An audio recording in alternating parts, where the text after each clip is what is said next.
New details tonight in the case of a mother found dead in her home after family members called for a welfare check on her. Her cause of death, stabbing. Investigators say Clark FaceTimed Alleyne's father as she was on the floor bleeding from stab wounds.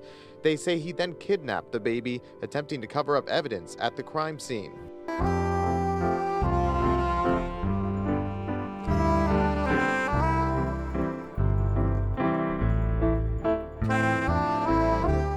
You're on TikTok Crimes. We cover what happens when social media fame turns fatal. TikTok stars, Instagram couples, Facebook influencers. When their posts become crime scenes, we break down exactly what went wrong. These aren't just viral stories. These are real murders, real victims. Subscribe right now if you want the truth behind the trending hashtags. Because by the time something goes viral, somebody's usually already dead. Here's what happened. 20-year-old Kiera Alleyne, beautiful girl, mother to an 11-month-old baby, came all the way from Trinidad to Florida, chasing the American dream, working as a nursing assistant, doing her modeling thing on the side. She's dating this man, 30-year-old D'Angelo Clark, for 2 years. And if you go by his Facebook, this man is head over heels, posting anniversary tributes, baby pictures, calling her my superwoman. But here's where the story goes completely left. On September 11th, 2019, just 6 hours after he posts this lovey-dovey anniversary message, Kiera is dead, stabbed multiple times in their apartment. While he's allegedly stabbing her, this man picks up his phone and FaceTimes her father. Her father. He calls to tell him that she has a knife and she's attacking him. He's literally trying to spin the narrative while committing the crime. But Kiera, even while she's dying, gathers every ounce of strength she has left to shout the truth to her father. "Daddy, I don't. He has a knife." Her father heard it. He saw his daughter lying in a pool of blood on that FaceTime call. And when he begged this man to call 911 to get her help, you know what D'Angelo said? "I can't. They'll take the baby." So, let me get this straight. You care more about a custody battle than you do about the woman you just called your superwoman 6 hours ago. This story is a whole masterclass in how not to commit a crime. So buckle up, because we're about to break down every single layer of this mess. So let's set the scene. We're in Ocala, Florida, Marion County to be specific. Ocala is actually known as the horse capital of the world. It's got rolling hills, beautiful horse farms, and it's generally a pretty quiet place. Kiera Alleyne was originally from Point 14 in Trinidad and Tobago. She came to the United States like so many immigrants do, looking for opportunity, and from what we can see from her social media, she was making it happen. She was working as a nursing assistant, but she was also pursuing modeling on the side. In September 2018, when she was pregnant, she posted these gorgeous modeling photos with the caption, "I did my shoot, I slayed my pregnancy, and now I'm ready to have my baby girl." In July 2019, just 2 months before she died, Kiera posted this heartfelt tribute to her daughter, Janae. She wrote, "My sweet Janae, I love you so much. So smart, so advanced, so beautiful. Such a beautiful soul. I can't wait to see what God has planned for you, baby girl. Just know that mommy and daddy is always by your side." That daddy she was referring to, D'Angelo Clark. And look, D'Angelo was 30 years old, 10 years older than Kiera. And according to his Facebook, he was absolutely smitten. Pictures of them together, lovey-dovey captions, family photos with the baby, the works. On September 10th, 2019, D'Angelo posts this whole anniversary message. And I'm gonna read you part of it, because the irony is gonna hit different once you know what happens next. He wrote, "If I wrote a book, it would be called Life with Superwoman. You are my rock baby. Rock with me. I love to rock with you. Happy 2 years anniversary. Love. You are my rock." Remember that line. Because less than 24 hours later, that rock would be lying dead on her bedroom floor. According to court documents and police reports, D'Angelo had gotten it into his head that Kiera was planning to leave him. And he wasn't wrong. She was planning to leave. She'd been talking about moving to New Mexico to live with her father, Sheldon Alleyne. But in D'Angelo's mind, she was also seeing someone else.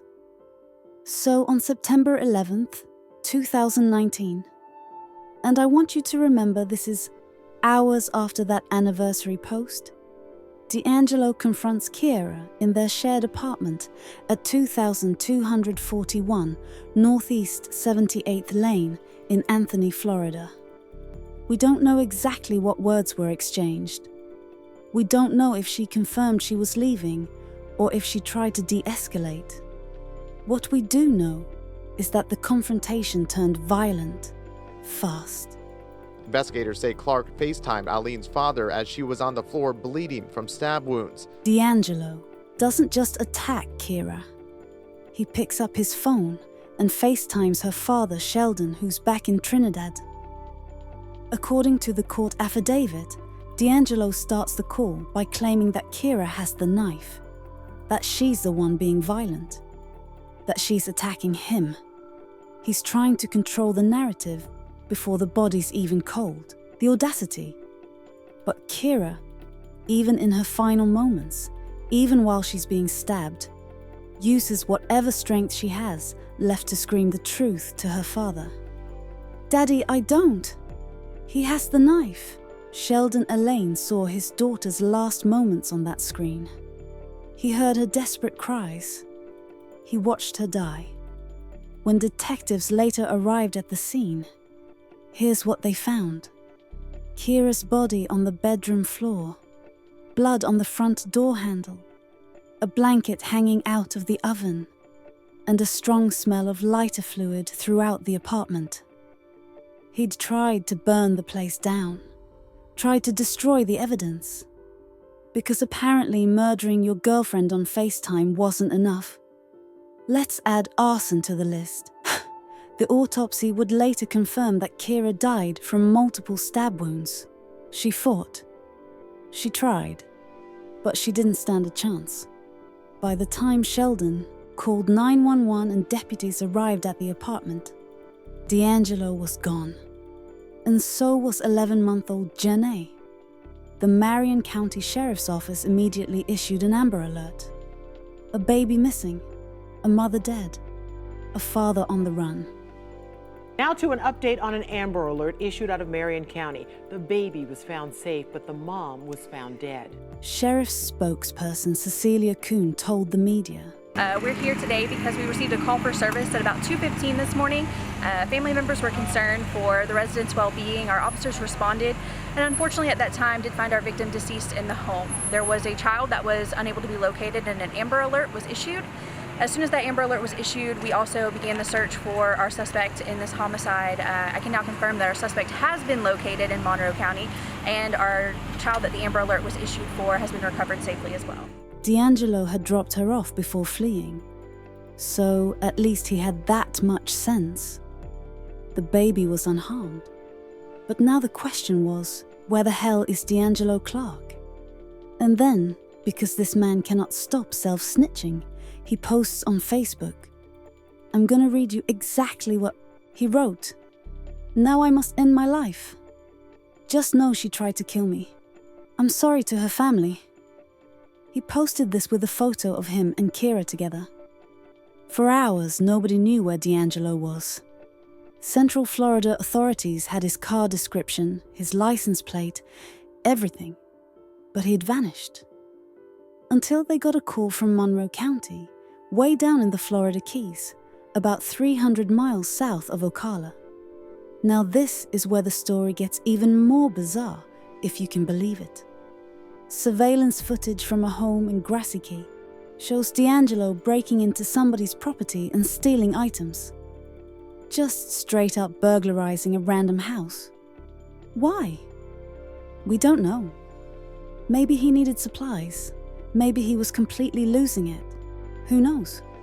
But moments after that burglary, deputies in Monroe County get another call. Monroe County Sheriff's deputies just recently released Clark burglarized a home in the Florida Keys around 10 this morning. Deputies then received a call of a man screaming that his car blew up, saying he was badly burnt. When deputies arrived, they positively identified that screaming man as Clark. He was then airlifted to Miami because of the severity of his burns. D'Angelo Clark suffered severe burns to his arms and had to be airlifted to Jackson Memorial Hospital's Ryder Trauma Center in Miami. So let me get this straight. You murder your girlfriend on camera. You try to burn down your apartment. You kidnap your daughter. Well, technically. You drive 300 miles. You burglarize a house. You set yourself on fire. And now you're in a hospital in Miami with police guarding your door. The criminal mastermind energy is not present here, guys. On October 7th, 2019, nearly a month after Kiera's murder, D'Angelo was finally transported back to Marion County to face charges. On July 7th, 2023, almost 4 years after Kiera's death, D'Angelo Clark was finally brought to trial. His defense attorney tried to argue that Kiera's death was a suicide, even though her father witnessed the attack on FaceTime, even though she literally shouted, "He has the knife." The nerve of that defense strategy. On July 7th, 2023, the jury came back with their verdict. Guilty. Guilty of second-degree murder. Guilty of arson, and on August 5th, 2023, D'Angelo Clark was sentenced to life in prison. No parole. He'll spend the rest of his days behind bars. Kiera Alleyne was 20 years old. She came to this country with dreams. She wanted to build something. She wanted to give her daughter a better life than she had. And she was doing it. Working, modeling, being a mum, trying to navigate a relationship that clearly wasn't what it looked like online. Her daughter Jenny is now being raised by family members. She'll grow up without her mother. She'll have to learn about what happened through news articles and court documents. And that breaks my heart.